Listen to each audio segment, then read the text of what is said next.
Hello, and thank you for joining us again, friends, for Chapter 25 as we're coming to the end of George Mueller, 27 chapters in total, so 2 more stories after this one.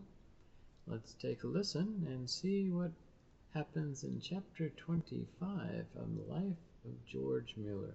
Hope you've been enjoying this series, and if you have, please leave a comment about that, as well as hit subscribe. Here we go with Chapter 25, George Mueller from the Moody Bible Institute.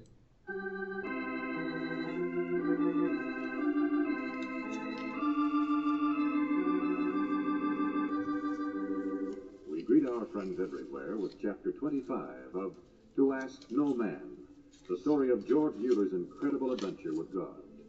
This is another in the series Stories of Great Christians, brought to you by the Moody Bible Institute of Chicago.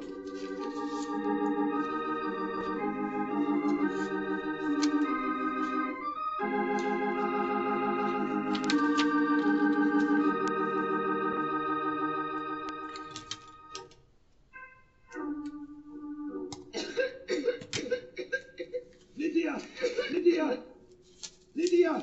Was George? I'll be all right. Lydia! Kommen Sie her! Schnell! Your mother, she's worse! Lydia! Schnell! It happened just 3 weeks after the 5th and by far the biggest orphanage was finished. January 1870.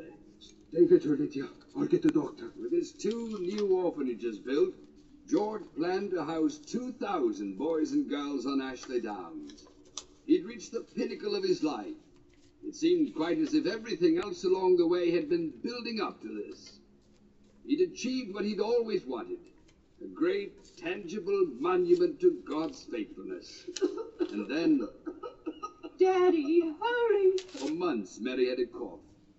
But the day the orphanage was dedicated, standing outside in the bleak January drizzle, she caught a heavy cold. The cough got worse. On Sunday night, January 30th, she woke with pain stabbing her back. For a week she suffered, and then... Daddy, is Mother... Oh, Lydia. Oh, my daughter. Now we are all alone.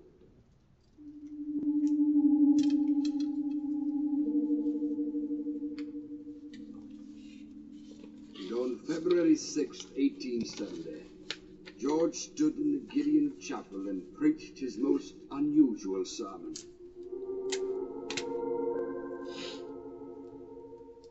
I purpose to preach this funeral sermon, not because Mary Mueller was my beloved wife, nor do I preach because I want to speak highly of her, but I preach today because I want to magnify the Lord.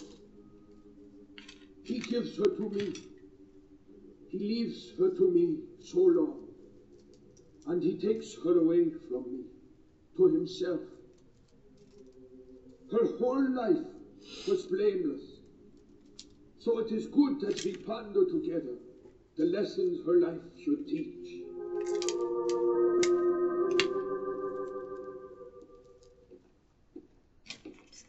Good morning, Lydia. Good morning, Jim. Lydia, I've been wanting to find a chance to tell you how really sorry I am about your mother. It was God's will. Now, if you'll excuse me, I have an errand. Lydia, you've been so very brave. I have an errand over at the other house. I admire the way you've accepted it. It's a very strong faith, but I know it doesn't take away all the loneliness. And what do you know about loneliness, Jim Wright? Well, Lydia, When do you go home to a lonely room? Do you know about that?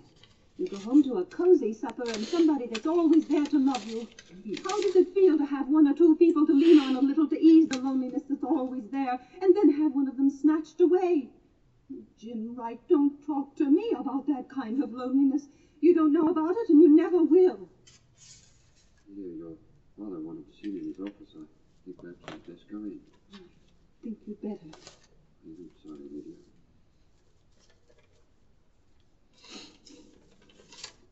George? Herein. I was waiting for you. Shut the door. I was just talking to Lydia. Ah, chair. I will stretch out on my couch a little bit. So. Poor Lydia. She is taking this very hard. Yes. At heart, well, she's still the little girl with the big eyes and the fancy dreams. If only she... well, I didn't bring you here to talk about my family. George, you've come through all this remarkably well. Only by his grace. But it does sober. Makes me realize time is flying past. We all get old. Oh, George. I'm 65, Jim, and a little bit more. Not so much time have I left either. Jim, that's why I wanted to see you. Why, George? When I built my homes, I always told God I will worry about this generation today. It is enough. It isn't for me to fret about what comes after. But now, I don't want to make it sound like I think I'm Elijah, Jim. But in a way, that's what I do. I want to throw my mantle onto your shoulders. My shoulders? Oh, but George, Jim, I've known you for so long, since you were 19. And for the last 13 years, you've been my right-hand man. I suppose you might say, like the orphans, I've grown up in these homes.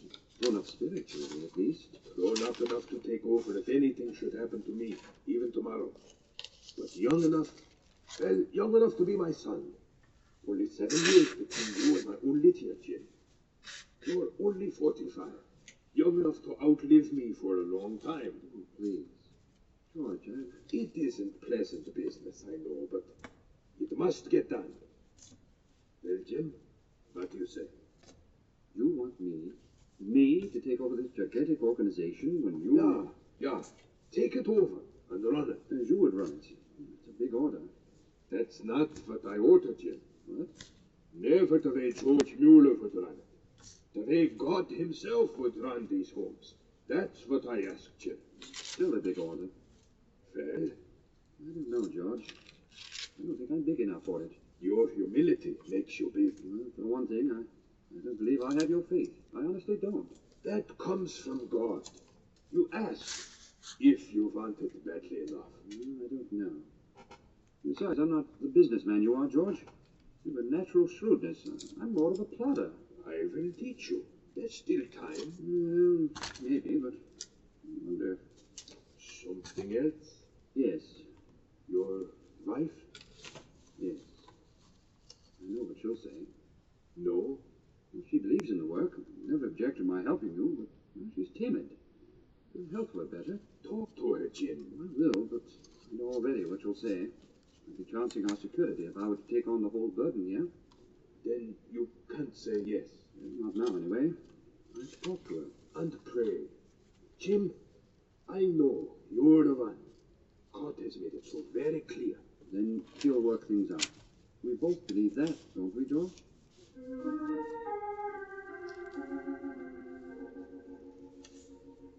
At first it was quite as Jim Wright feared.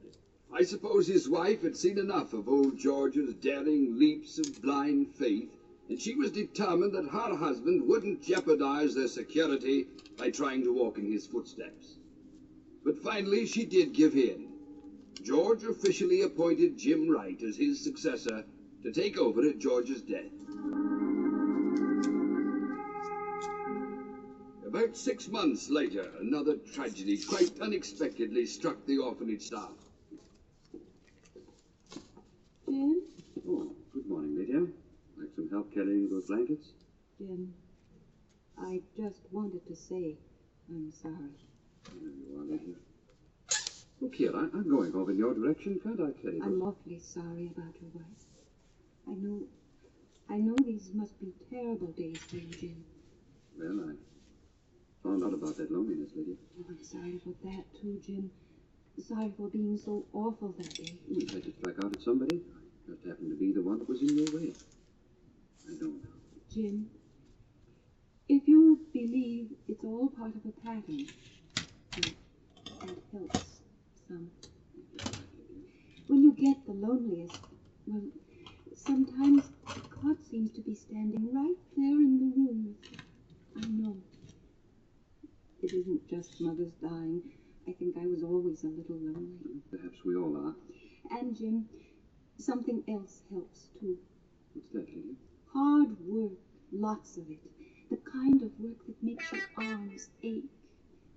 Did you say you wanted to help me carry these blankets? Sure I did. Yeah, give me half. Oh, that's not half, that's almost all of them. Want to make sure my arms ache? Come on, Lydia, you lead the way.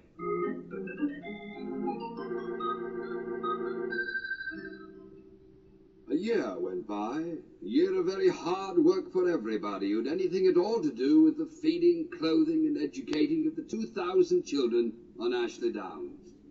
Then one day in August, 1871... Jim, I don't like to see anybody perched on that squeaky little chair very long. Why not relax on my little sofa by the window? Then we have a good talk. Well, that's all right, George. I may not be here so long. I'm fine. But you said you had special business. I do. There's trouble, and you don't want to tell me. Well, what is it now? Fever in House 5? No. Little Jeremy fools with the gas jets again? No, nothing like that. Mrs. Twombly resigned again. George, But it is trouble, yeah.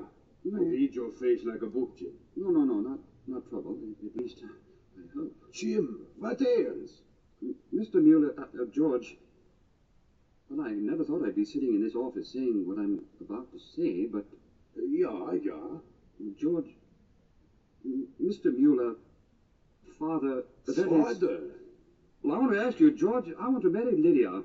You what? You're as surprised as I am. What? Well, I mean, I never thought, well, would have thought when I came here, even last year. Jim, my boy. Well, she's lonely, and I'm lonely, and... You marry out of loneliness, that's all? Oh, no. I love Lydia. Good. Good? You mean... Now, what did you expect me to say, Jim? Did you expect me to say, I'm sorry, Jim Wright. You are good enough to take care of my orphans, but you are not good enough to take care of my daughter. Well, I never really thought of it that way. I have a very high regard for my orphans, you know. Didn't I leave them with you? Well, yes, but... So, there is your answer. Well, I thought it would be so easy. Well, what did you think? What does a middle-aged man in love think? I thought both Lydia and I, we thought about you. Me? You two have been so very close. Always. You look alike, you think alike. Well, not always. There's a lot of her mother in her, too. Always bustling. You will see. But lately, well, she's been there to cook your meals, make a home for you. I see. She worried about what will happen to you now. For a while, actually a long while, she said no, but she just said she just couldn't stand to leave you to nothing but loneliness. That wonderful child. She knows you so well, George. Maybe she does, and maybe she doesn't. I mean, Jim, listen to me. It's true, Lydia has made a home for me since the last year and a half. Well, that's it. What would you do now? But I have not spent every moment at home. Huh? I explain later. But first let me say, you and Lydia get married, right away, soon as you want. My blessings on you. I couldn't be happier. But George, Lydia's going to be so relieved. We know what you're sacrificing when you give her up. Now you be quiet. I will tell you something that will surprise you. Maybe I won't be such a lonely old man as my daughter, who knows me so well, thinks.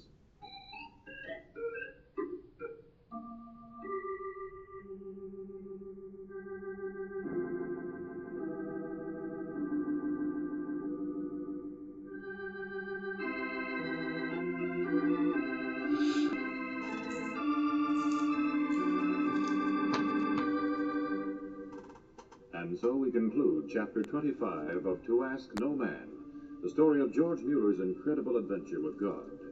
This is another in the series Stories of Great Christians, which come to you transcribed from the Moody Bible Institute of Chicago.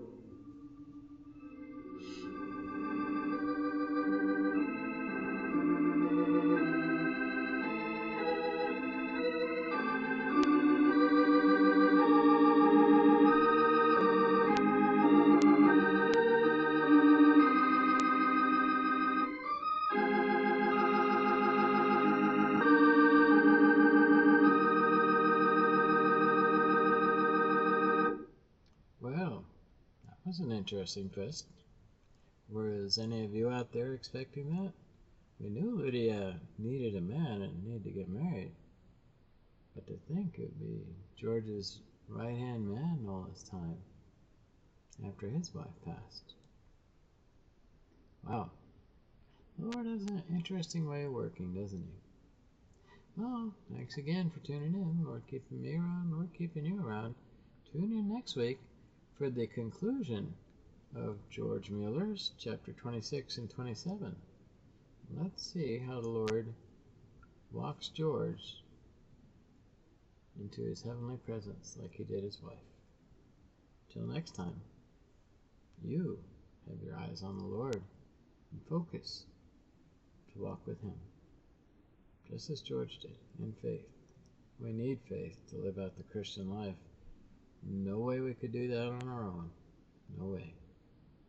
Well, adios, amigos.